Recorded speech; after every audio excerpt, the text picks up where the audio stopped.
अस्सलाम वालेकुम। 9th class. आज हम चैप्टर नंबर 5 की एग्जांपल्स करेंगे। चैप्टर नंबर 5 के बच्चों जो आपके स्मार्ट सिलेबस में न्यूमेरिकल्स एग्जांपल्स में से इंक्लूड है वो फर्स्ट और सेकंड न्यूमेरिकल इंक्लूड है, और इस चैप्टर के हैं भी 2 ही न्यूमेरिकल्स और दोनों ही हमने करने हैं। बच्चों फर्स्ट एग्जाम्पल आप देखें, ठीक है। 2 lead spheres each of mass 1000 kilogram. बच्चों 2 जो है लेड स्फीयर है, यानी एक M1 है एक M2 है। ईच ऑफ मैस 1000 किलोग्राम, दोनों का मैस जो है वो 1000 किलोग्राम है ईच, यानी हर एक का। M1 भी 1000 है, M2 भी 1000 है। Are kept with their centres at 1 metre apart, उनको 1 मीटर के फासले में रखा गया है, यानी उनके दरमियान जो डिस्टेंस है बच्चों वो कितना है 1 मीटर, ठीक है। M1 is equal to 1000 kilogram, M2 is equal to 1000 kilogram, distance कितना है 1 मीटर।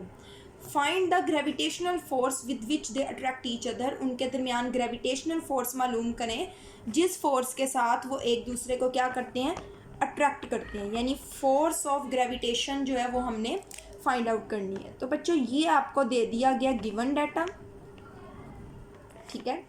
ये है हमारे पास टू फाइंड करने के लिए, मालूम करने के लिए। अब सॉल्यूशन, ये देखें यहाँ से सॉल्यूशन स्टार्ट हो रहा है।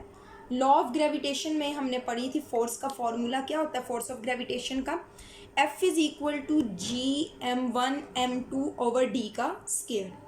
सो बच्चों G की वैल्यू आपको पता है, यूनिवर्सल कांस्टेंट ऑफ ग्रेविटेशन की value 6.673 multiply by 10⁻⁻11 newton metre square kilogram -2 होगी, ठीक है। मल्टीप्लाई बाय M1 की वैल्यू क्या है 1000 किलोग्राम, M2 की वैल्यू क्या है 1000 किलोग्राम, D की वैल्यू क्या है 1, और 1 का हम क्या लेंगे, स्केयर लेंगे। इन सब वैल्यूज़ को बच्चों हम मल्टीप्लाई करेंगे और 1 के स्केयर से जब डिवाइड करेंगे तो हमारे पास आएगा 6.673 मल्टीप्लाई बाय 10⁻⁻5 न्यूटन। फोर्स का यूनिट क्या होता है बच्चों, न्यूटन होता है। ओके बच्चों, ये हमारा हो गया फर्स्ट न्यूमेरिकल। सेकंड न्यूमेरिकल हम देखते हैं। सेकंड न्यूमेरिकल देखें, calculate the value of G. G की कीमत बच्चों हमने मालूम करनी है। The acceleration due to gravity at an altitude H 100 kilometre, 100 kilometre altitude है, बुलंदी, वहाँ पे acceleration due to gravity G मालूम करें, यानी हमने GH जो है वो फाइंड आउट करना है।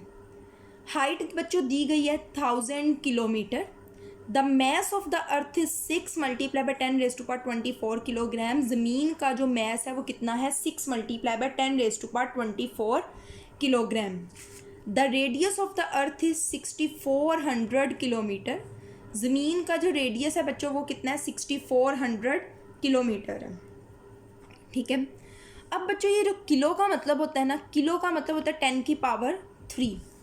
तो इसको हम सॉल्व करेंगे और सॉल्व करते वक्त हम R की वैल्यू जब लिखेंगे, साथ में बच्चों जहाँ पे आएगा ना किलोमीटर या हाइट की वैल्यू जब हम लिखेंगे जहाँ पे आएगा किलो, किलो की जगह हम जो वैल्यू पुट आउट करेंगे वो करेंगे 10⁻3। ये देखें मैं आपको ये न्यूमेरिकल यहीं पे करवा देती हूँ।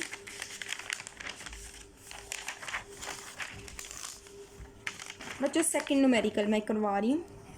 गिवन डाटा में क्या दिया गया,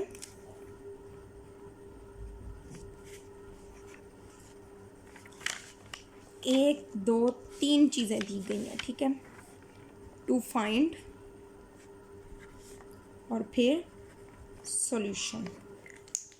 सबसे पहले बच्चों जो आपको चीज़ दी गई है वो हाइट दी गई है। हाइट दी गई है 1000 किलोमीटर। उसके बाद मैस ऑफ अर्थ दिया गया, वो दिया गया 6 मल्टीप्लाई बाय 10⁻24 किलोग्राम। और रेडियस ऑफ अर्थ जो दिया गया है वो दिया गया बच्चों 6400 किलोमीटर, ठीक है। So height is equal to 1000 multiply by 10⁻3 metre. ये ऐसे ही रह गया, ये 6400 मल्टीप्लाई बाय 10⁻3 मीटर। और फाइंड आउट क्या करना है, GH gravitational acceleration at altitude, ठीक है। GH का बच्चों फॉर्मूला होता है GME/R + H का होल स्केयर। All right.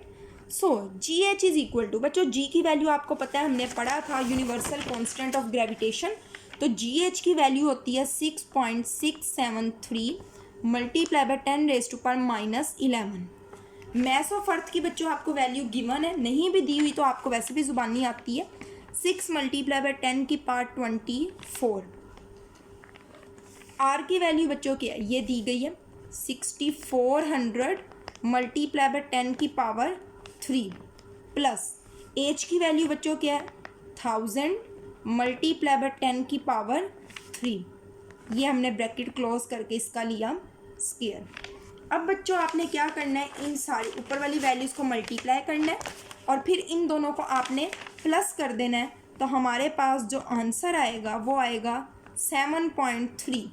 और बच्चों एक्सेलरेशन का आपको यूनिट पता है, मीटर पर सेकंड का स्क्वायर होता है। तो ये हमारे पास आ गया gravitational acceleration eight an altitude of 1000 kilometre. 1000 kilometre की बुलंदी पे ग्रेविटेशनल एक्सेलरेशन क्या होगा। अब बच्चों आप ज़रा अपनी बुक में ये आंसर देखें, आंसर में लिखा हुआ है 7.3 न्यूटन पर किलोग्राम, जो बराबर है 7.3 मीटर पर सेकंड स्क्वायर के। देखें उन्होंने क्या लिखा है, 7.3 newton per kilogram is equal to 7.3 metre per second square. बच्चों ये MCQ इस पॉइंट ऑफ व्यू से आपके लिए एक इम्पोर्टेंट MCQ है। मतलब न्यूटन पर किलोग्राम आपने याद रखना है मीटर पर सेकंड स्क्वायर के इक्वल होता है। किस तरह होता है आपको पता है बच्चों, न्यूटन बराबर होता है kilogram metre per second square के। सो न्यूटन की जगह हम लिखेंगे किलोग्राम मीटर पर सेकंड का स्क्वायर, साथ kg-1 ऐसे ही आ गया, is equal to metre per second का स्क्वायर। बच्चों ये kg प्लस में, ये माइनस में, ये तो कट गया, तो यहाँ क्या बचा मीटर पर सेकंड स्क्वायर और ये इक्वल आ गया मीटर पर सेकंड स्क्वायर के। तो इस तरीके से Newton per kilogram metre per second square के इक्वल होता है। ठीक है बच्चों, आज के लिए इतना ही। अल्लाह हाफिज़।